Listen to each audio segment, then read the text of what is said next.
following content contains stories and information that some may find triggering. We recommend anyone under the age of 21 watch these chapters with adult supervision due to the sensitive subject matter. All persons in this podcast speak from experience and are not trained doctors or therapists, but simply those who wish to share their knowledge for others to use. Please be aware before continuing on watching and listening to this episode. Thank you.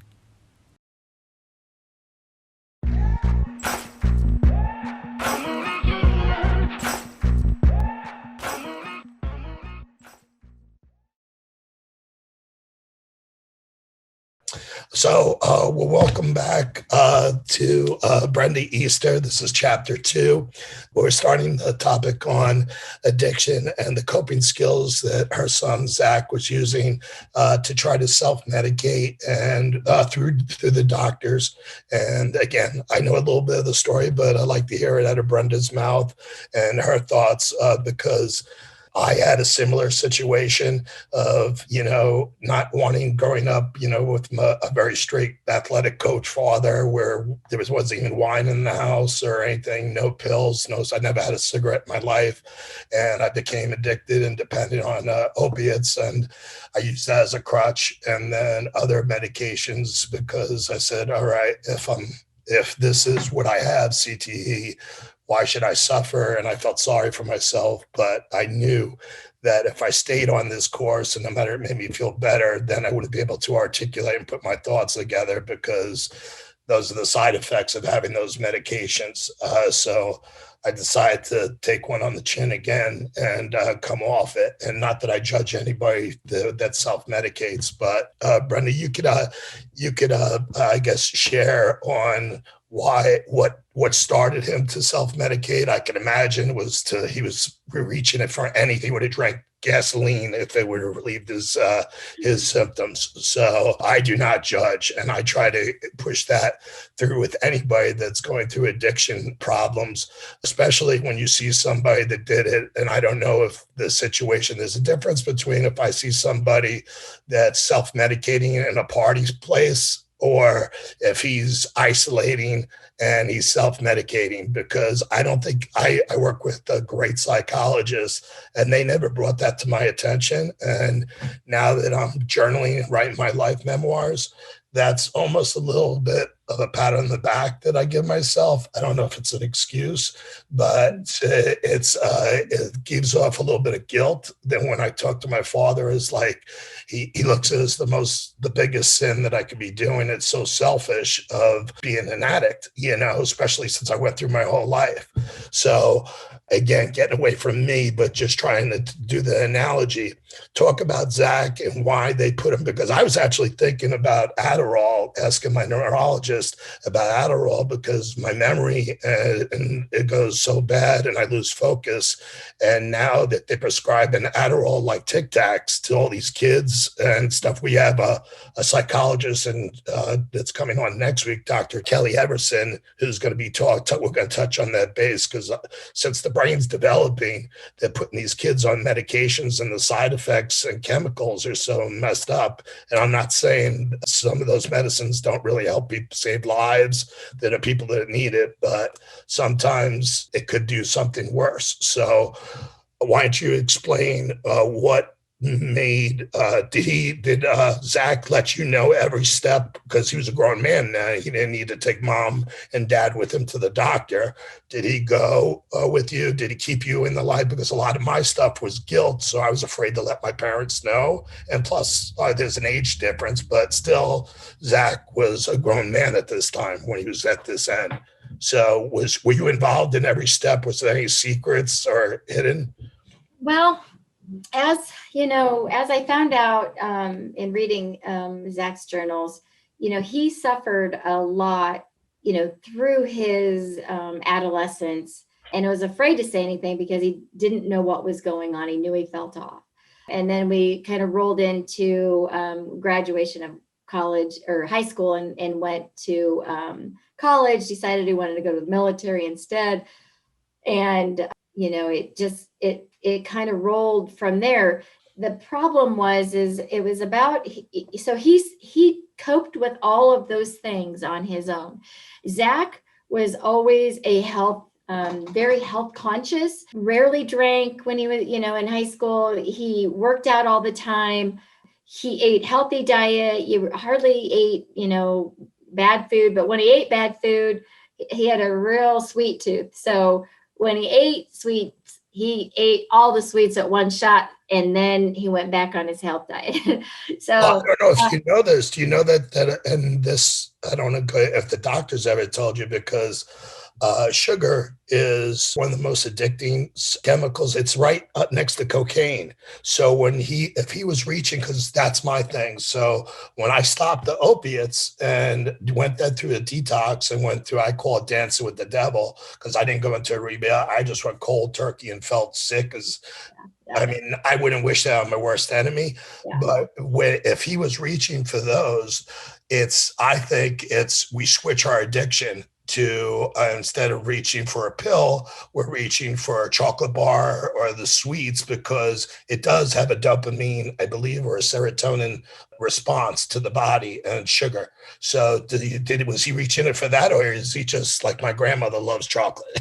Well, he always had a sweet tooth all the way growing up. So, okay. But he did talk about the dopamine a lot in his brain and all of those things that you talked about. But to bring it back to real terms, he coped very much, and as much as he could, and for as long as he could, with a very healthy lifestyle. And, I thought it was because he was, training for the military. He wanted to be a ranger. So he was just, when he set his mind to something, he really, really was committed. And so I thought that's what he was doing. And, he did social isolation. Again, a lot of his friends were going out and drinking a lot, and, they'd eat bad food, and, he blamed it that he did not want, he didn't want that kind of a lifestyle. So I think there was partly he was coping with what was going on internally with him. At the same time, he was social isolating at that point. So there's some good and bad for both of that. I think you need a balance of both. And then when he was senior in college, it was getting to the point where he could no longer cope. And so he had asked me, he said, "Mom, I'm having focus issues. I need help." So I said, "Well, let's go to the doctor. Let's see if we can figure something out." He goes, "I wonder if I have ADHD." And I'm like, that doesn't sound right. ADHD. Yeah, we would have noticed it before now. Can you expand on coping, because that's a very broad term? So if you can be specific. Coping is simple. It's identifying that you have a problem and figuring out how to manage it yourself. So you find a way to deter the issues that you're having. And I think addiction, sometimes it's drugs, sometimes it's alcohol, sometimes it's healthy living. It's natural supplements that he did his own research on and knew that could take the inflammation out of the brain. And, he did a lot of this stuff to cope, right? To at that point really was self-medicating, but in a very healthy way. At this point, when he's looking for coping, does he already pretty much is starting to learn about CTE, or does he not even have? No, he started wondering at about that time. This is 2010. I mean, I don't remember hearing about CTE in 2010, and I was in the sports world. So he had heard about a former NFL footballer. Was it Junior Seau or Dave Dudison, probably? There were some older ones that he had heard about, and I think that made him start fishing. He was suspecting some things happened or were happening to him because of all this. But we went and they gave him some Adderall, and that, he thought that would help with focus. And I think all that Adderall did, and let me just be clear here, there is probably a place for Adderall for people where they truly, based on what they have going on with them, it does work. It's probably a good solution, right? But what I'm saying is, because he had traumatic brain injury, no matter what narcotic they gave him, it was never going to work. It would only probably put a Band-Aid on the symptoms, because we weren't even close at that moment of recognizing that he had a traumatic brain injury, and it was the injury to his brain that was causing all of this stuff. So there's no So, diagnosis of post-TBI at this time. We know the history is no, he's had he multiple asked concussions. multiple. Yeah, no, he asked multiple doctors, could what I'm encountering, is it could it become because of all these concussions that I had? And the doctor outright said, no, I don't think so. Outright said, no, I don't think so. And so, Zach's like, yeah. And then he started doing his own research. The Adderall is very addictive, and especially to somebody who really didn't need Adderall, right? It wasn't helping his symptoms, because what his problem was, that was never going to solve the problem. And so I think that's probably where it kind of went.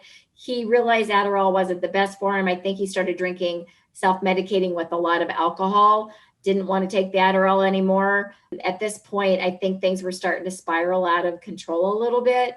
And he was just, still trying to figure out what to do and how to manage it. So then we went into his senior year, and he was struggling. Focus couldn't.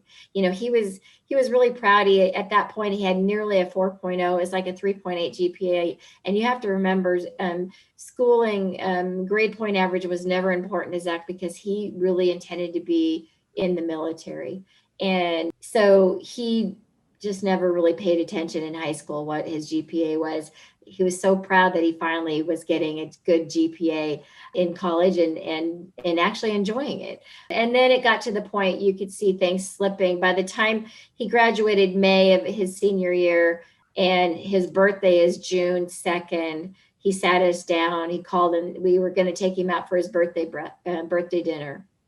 And we met him, and he goes, Mom, Dad, I got to tell you something. He said, I've been having a lot of problems. And of course, we had noticed the slurred speech, because you would talk to him on the phone, and it was a lot of goobly gop. And you would have to say, what'd you just say? What? I didn't understand that. And he'd try it again. And at that moment, you really realized something was really off. So he's And not living at home at this point. he's not living at home, but he was telling us, he's breaking the news to us, that he believes that he has traumatic encephalopathy. And that he's not doing well. He's got these problems. He's got the slurred speech. He's got, which we noticed, he was talking about the blurred vision. He called them brain tremors, but that's just basically the brain. It's like having a little tremor in there, and it's very painful. Very horrible headaches. So horrible. You mentioned that. So what's the difference between that and I get the seizures? So what is I think it's, in his mind, it was a brain tremor. In your mind, it's probably a seizure, but he felt it. Like it was more of a tremor to him, because he actually felt it. But I think they're very similar. At that time, did they have them on benzos? Like Xanax? Did they have them on benzodiazepines like Xanax or Ambien or any of the sleeping aids? They gave him that, but I don't think he took them real regularly. It wasn't until we went through another series of tests. I took him to every doctor there was. He was, speech therapist, occupational therapist. He was at a psychologist. He was doing everything, because his balance was still off. He couldn't even go to, his weekend guards, because, his headaches were so bad, and he literally couldn't hold rank like, they're supposed to do. And it was just becoming, physically and mentally, he was just deteriorating very quickly.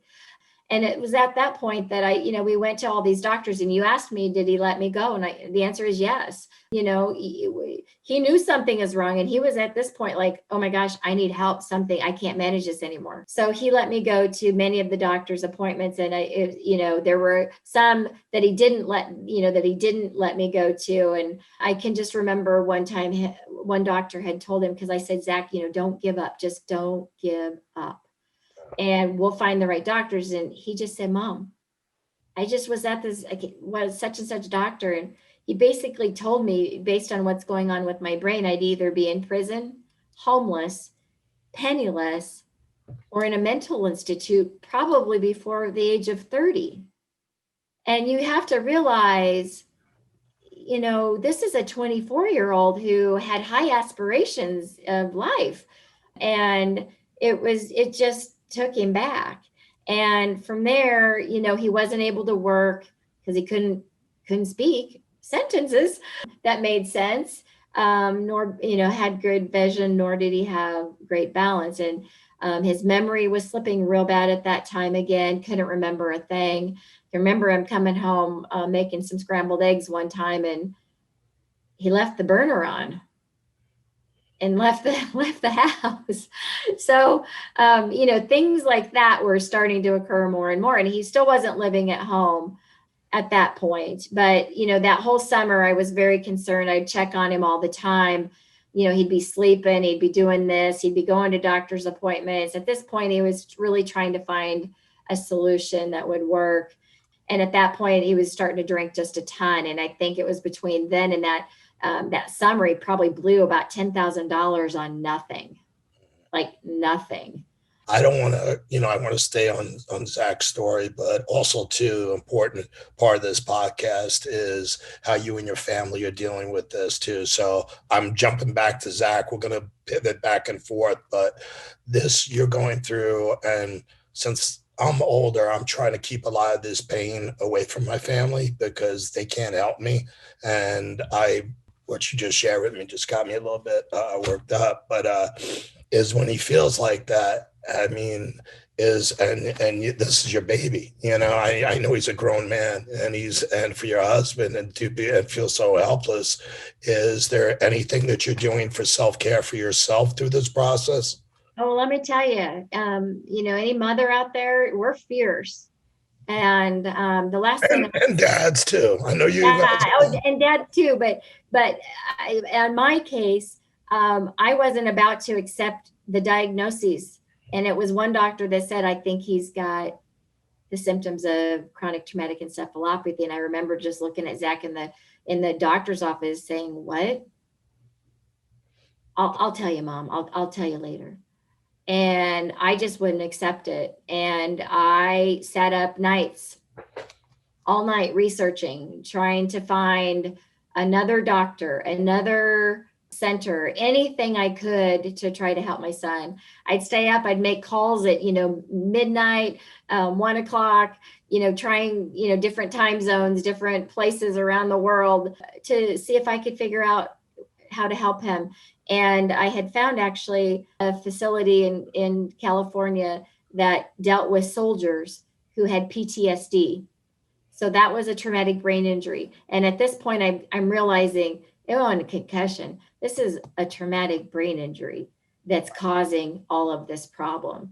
And right. So and at this point, he's self-medicating with a ton of alcohol, and it was getting really bad. And we were so concerned. And my dad passed away in September, and we had just moved Zach home. I didn't feel comfortable having him live by himself any longer because I wasn't certain what was going to happen. And clearly, he was out of money, and he was always had money, saved every penny, worked hard always, but couldn't work. And he blew through everything. And so paying rent was a problem. And of course we were helping him, but that didn't matter. He was using it to buy alcohol and eat crappy food, which was not like him. And so, yeah, he had a lot of weight gain at the end, but that's because he had given up. I figured out, he no longer was a healthy lifestyle working. So he figured, what the heck, I might as well just eat what I want. So that's where he went. And I can remember one night he had come down from upstairs because I had fixed supper, and I said, "Hey, supper's come on down. It's ready. Let's eat." So he came down, and he was not having one of his better days. I just said, how's it going? How you doing?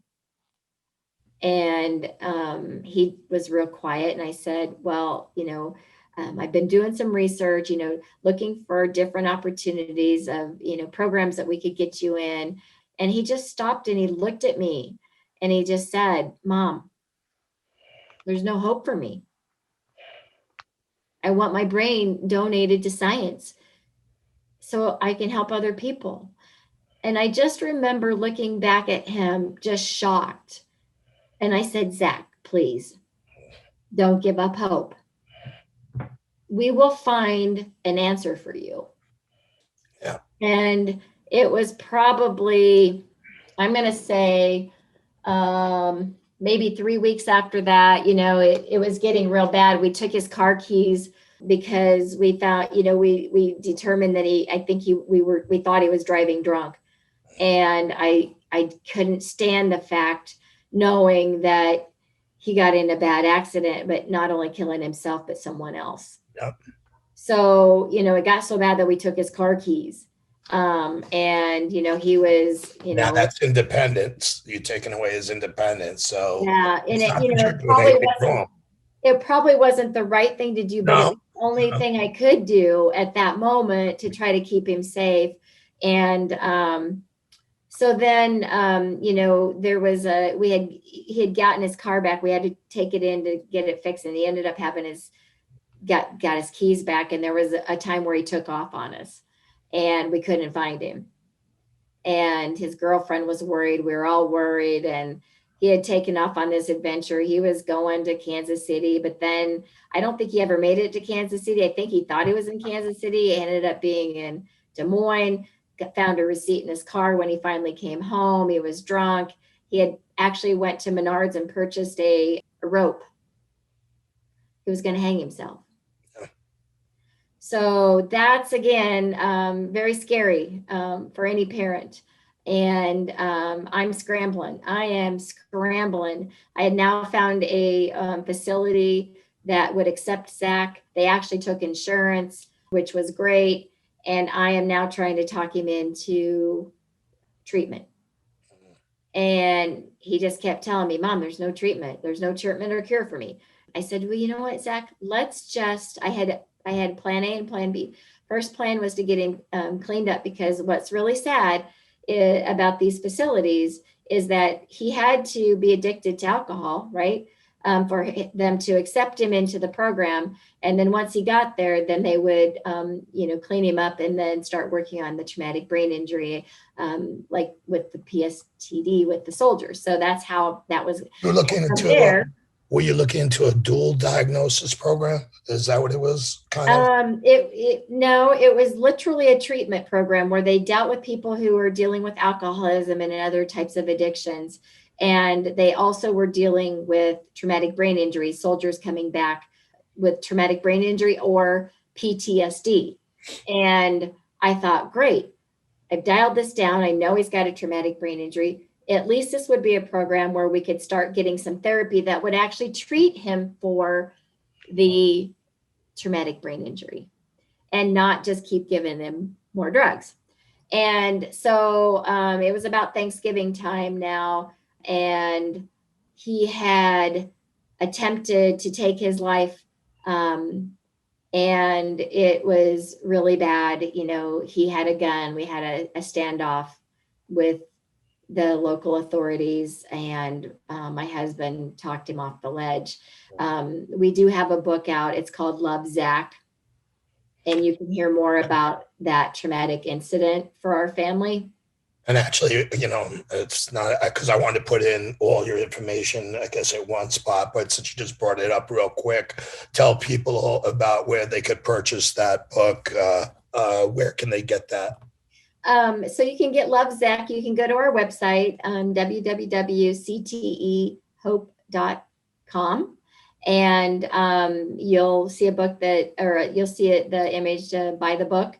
But you can hear more about that story in the book, because I think that probably is a very real, true story that some people could really relate to. And I think they also would realize that, traumatic brain injuries from concussion that aren't healed, this is what happens to people. This is what happens to their minds. So that was in November. It's about a week before Thanksgiving. He was put into a facility here in Iowa for the alcoholism.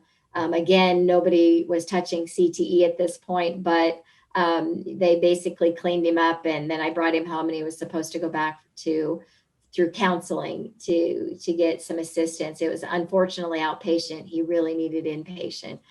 But that being said, I'm still talking to him about going to this facility to get treatment for his the brain trauma, and I felt like this was a good choice.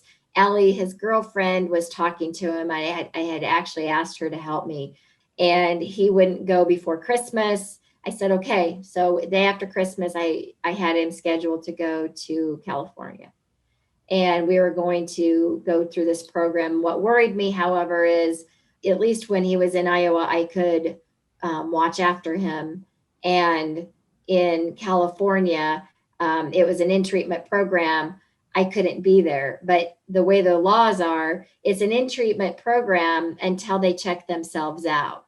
Yeah, that's the way it is, I think, in New York and South Florida. I I know. believe so. In most states, probably. And that just terrified me. And so I debated going down there and staying, but again, it's not like I could have been there. He could have checked himself out and I'd have never found him. Is he on board with this now, or are you just fighting as a mama bear? He agreed. I fought, and I think Allie, kind of helping with, explain why it's so important. Allie was a good ally for me, and she got him to agree to go, and he said he would. So we were kind of scheduled to do that. It was coming up on Christmas, and it was on December 18th. Him and Allie she was home for Christmas break now, and they had gone out for a date, had a really nice lunch, and he was having a wonderful day. And then he started not feeling well, and they were supposed to go out with friends that night. Again, the social isolation came into play again. He just couldn't do it. So she went without him, which was perfect. We were scheduled to have family portraits taken that following Saturday.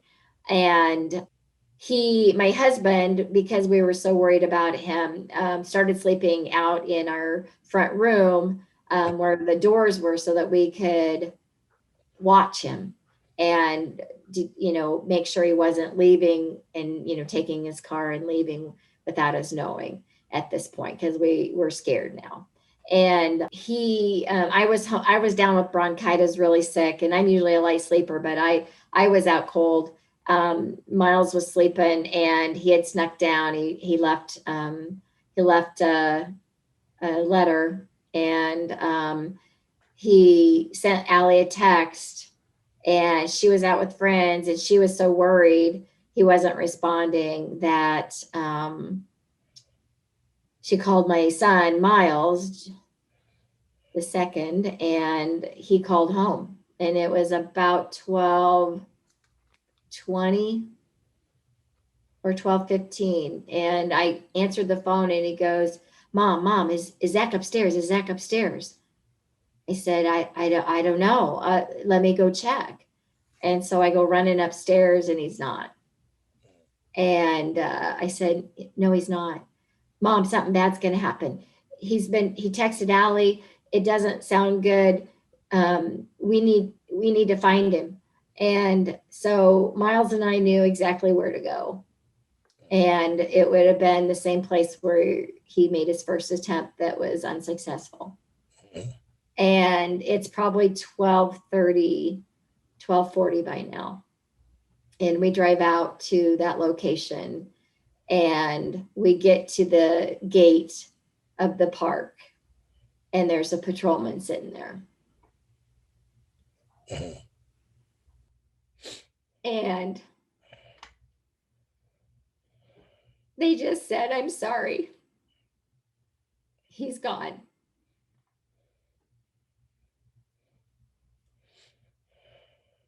And take a drink of water. Give me a break too. I'm with you.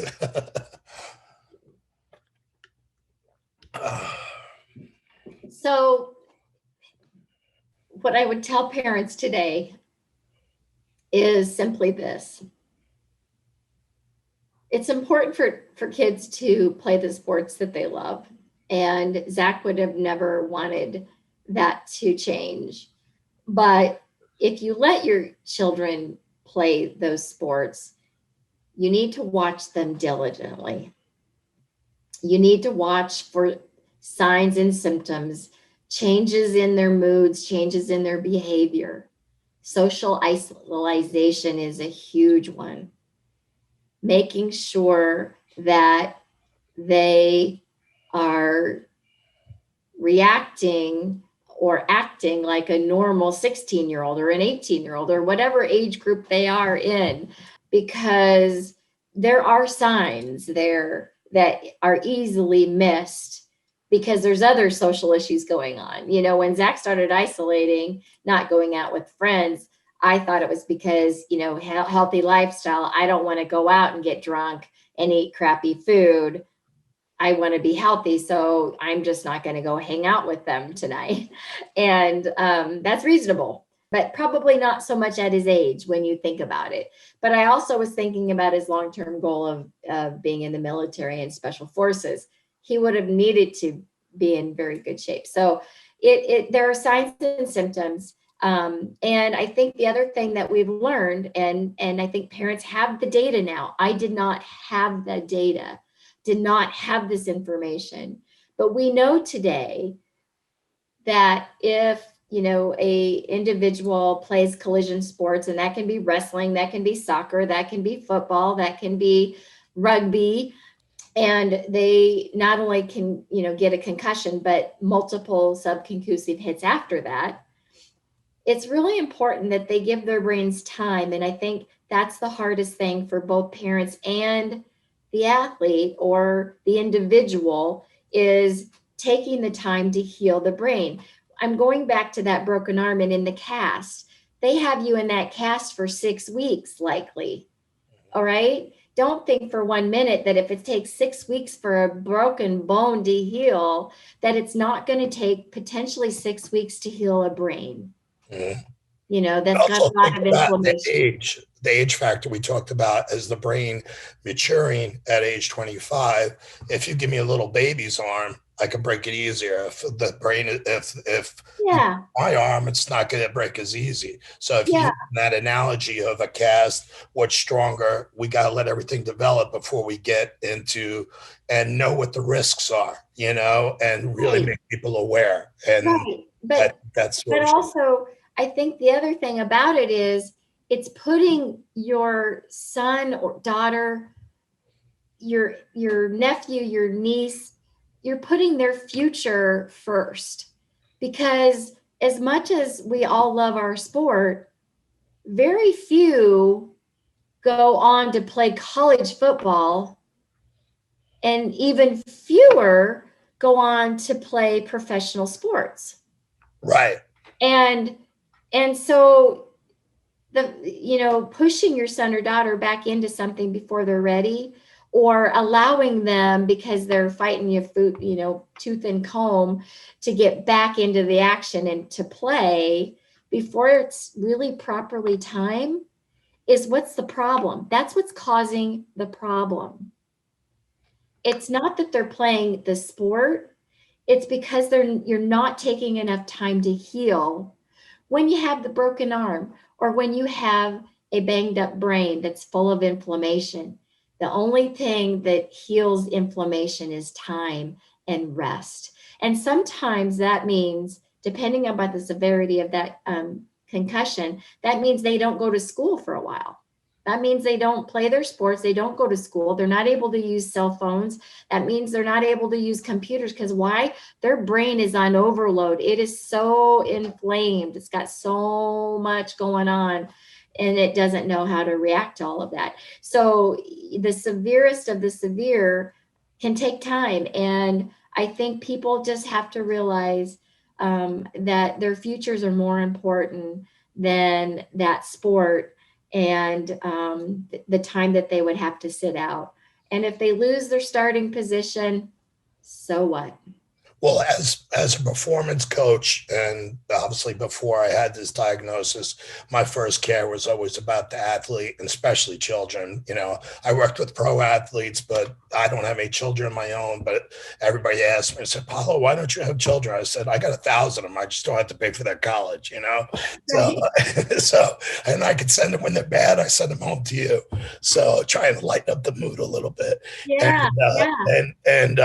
But is that I told them, I said, listen, like exactly what you pointed out is that the chances of you going on to a big time college program, the percentages are this small. You could be the biggest high school stud, junior high stud, but every time we go up the rankings, the percentages shrink. And I work with underserved communities, work with some great kids, kids all Americans, and they don't realize that, to make it to the pro. So if that's their goal, I don't shoot it down, but that's their own motive. I say, listen, because again, bringing back to how I played as an athlete, I gained so many life skills out of it that got me through, but I would have did it different. I would have learned skilled positions without the contact, a lot of this stuff. And we have to rely on our adults at the Pop Warner League, the coaches, to teach the right techniques and to stop. And I mentioned to you in our pre-interview, I had to walk off of there's a school down here. It was a middle school, Pinecrest. It was little sixth graders, and I walked down. They asked me to be an assistant coach, and I love working with kids, so I went down, and they were doing these little sixth graders, 12-year-old, and this is before I had my condition. It's called an Oklahoma drill. And the kids barely knew how to tackle, and they would go head to head. And I walked off. I said, I can't be around this. This is before I knew what was going to happen to me. I said, it defeats the purpose. We got to teach technique, teach the game, and there's other stuff. And then if you like it, then we can introduce it. And we had a couple of speakers on. David Metzler. He was a big sports CEO for Lee Steinberg, and he's an advocate on baseline testing. He says his son will play it. He's a big advocate on what we're doing. And he said baseline testing is if my son has a concussion, he will not play for 21 days or until the doctor gives him proper clearance. The exact advice that you're doing. And I think that's where it is, because I don't want to take away these contact sports from children, that as long as it's put in a safe setting and our coaching and athletic directors know the best and make the parents aware of, if I came to you before Zach ever did it, I would say, hey, look, Zach wants to play football. These are the risks. Make sure the coaches and the practice are following these protocols. And we know that now. I'm not saying, look, we can't look back in the past, but that's the advice I like to give out there, because I don't think blacklisting a sport, but, changing up the methods, like back when my father played, he played without a face mask and a leather helmet, so that's changed, and we had Lee Steinberg on, who's one of the top sports agencies in the country, Kansas City Chiefs quarterback, Patrick McCombs. He's his agent, and also the Miami quarterback now. And he said that the NFL is investing in helmets that are new high-tech helmets to reduce it. And from my non-professional experience, I don't think it's the helmet. We could put our brain in a tank, but it's I believe the concussion. From when I spoke to my neurologist, it's like the brain's like a golf ball in a jar with brain fluid, and when it goes back and forth, my skull doesn't crack. It's that vibration. So I don't understand why they're going that direction, and everybody's a professional, has different stuff.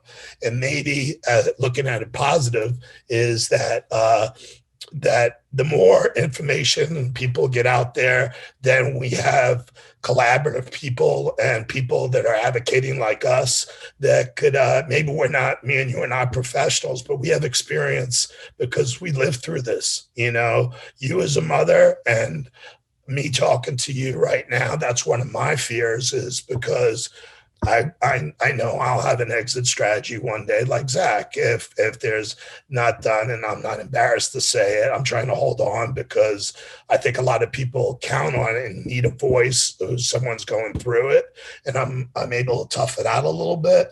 And I shouldn't say tough, because tough's not a right word. Is that I'm able to push through, and I have my bad days, but we know this is a family disease. So it's what's happening to me and what happened to Zach it's not just happening to them. It happens to your husband. It happens to you, all this stuff. And that's what I'm having a problem with is like when I met with my psychologist on my first visit, I was planning suicide. And I said, how do you do? Because if you're really rational and you know the pain and the terrible stuff that you're going through and Zach is going through, how do we do it without being selfish and not hurt my mom, hurt you, and do that? And I don't know Zach again, so I'm speaking this just strictly out of the story and out of, I have a very keen, I'm looking at his pictures right now in the magazine. So I know he cared about you and your family, and there should be like no guilt, but I almost look at it as is that if I could tell my parents, and I had a conversation with them, and it was the most uncomfortable conversation.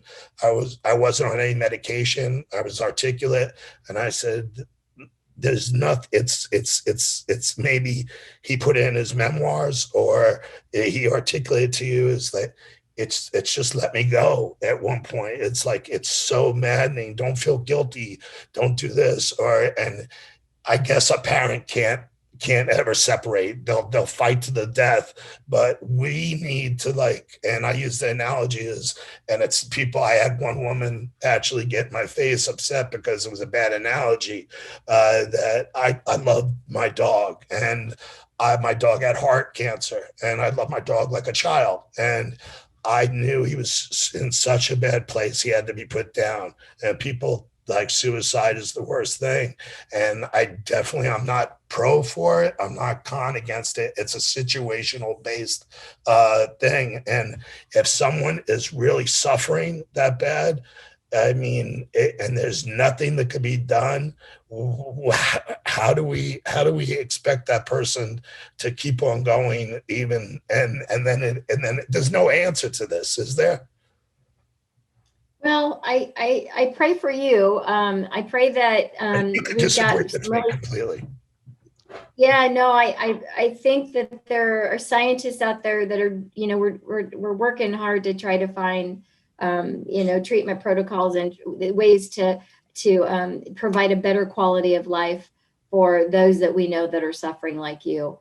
And that's about probably the best that can happen right now, because we still don't have a cure. And unfortunately, I don't know how fast that's going to happen, right? Going back to, like you said, having everybody follow the protocols. I think today more than ever, people are aware of it. I know that Zach's voice and his story has escalated through the world, and people are more in tune, a lot because of his voice and much because of your voice, right? Because you understand the pain and everything that you're going through. I think that sincerely coaching, people that are in coaching truly do care for their athletes and for their players. I do think sometimes the game gets away from them, emotionally, but I do sincerely believe that everybody coaches wants their athletes to play, have the opportunity to play, but do it safely. And whether we like it or not, collision sports are just that. There's going to be broken arms, there's going to be head collisions, but if it's, as long as it's not like constant, right, and continuous. Yeah, right. If we can mitigate those risks, I think then we're doing a pretty good job of allowing people to continue, and that's really kind of both our goals is to help them do it safely. From the aspect of losing someone, I don't think from a healthy person, you never want to lose your loved one. Thank you for watching Paolo's podcast, part 2 of 3, with special guest Brenda Easter. Part 3 will be posted next Wednesday, December 9th at 11 a.m. Eastern Standard Time. We strongly encourage you to check out our company website, Concussions, Pain, Mental Health Awareness at cpmha.com, where you can access free resources for coping skills and strategies you may find useful. We also encourage viewers to consider donating to our nonprofit, which helps keeps our mission alive, going strong, and help fund future projects. You can donate through our website at, again, cpmha.com. And remember to like, subscribe, and hit the notification bell in order to receive notifications each time we post a new podcast. Thank you.